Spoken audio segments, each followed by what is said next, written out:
अस्सलाम वालेकुम, मेरा नाम मोहम्मद वकार अतीक है। मेरा ताल्लुक़ कनेक्ट रियल एस्टेट से है।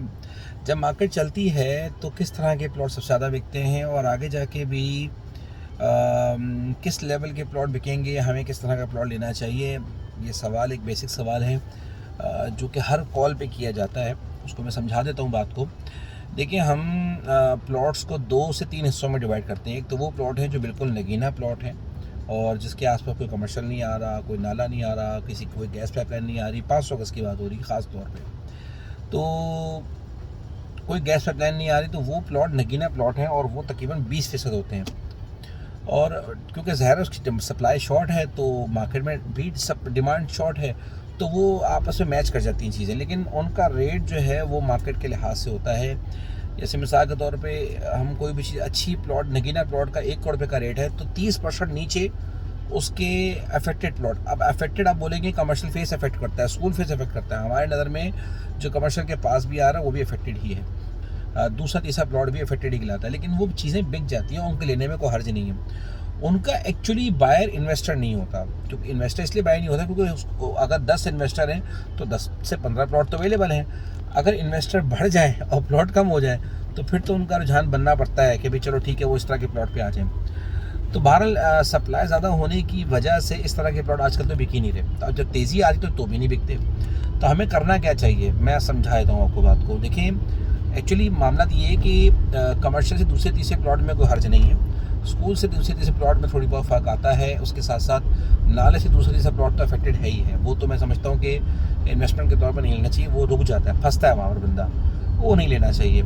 अच्छा, अब इसकी बारी कब आएगी, समझे बात को। देखें, यहाँ हमारे यहाँ 2021, 22, 23, 24, 25 4 दफ़ा मार्केट चली और हर साल मार्केट चलती है। सट्टा बाज़ार चलता है।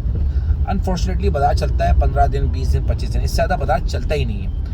तो उसमें ना सबसे पहले बाज़ार चलता है नगीने प्लॉट को, क्योंकि उसकी रिक्वायरमेंट ज़्यादा होती है, उसका रेट बढ़ जाता है।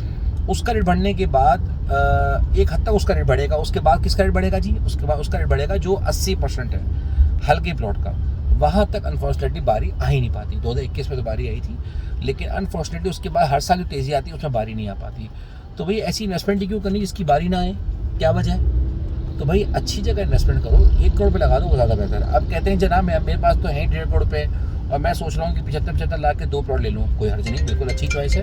लेकिन मैं आपको ये बात समझा दूँ आपको कि ये बात ज़हन में रखिए कि अगर मार्केट तेज़ चलेगी तो आपके प्लॉट की बारी आएगी, वरना नहीं आएगी। हाँ, बारी आएगी, इस पर कोई शक नहीं है। क्योंकि अगर कोई 1 करोड़ का प्लॉट है वो 1.5 करोड़ रुपये का हो रहा है, ठीक है। और ऐसा नहीं है कि भी जो 70 लाख का प्लॉट है वो भी 1 करोड़ रुपये का ना हो, वो भी 1 करोड़ रुपये का होगा।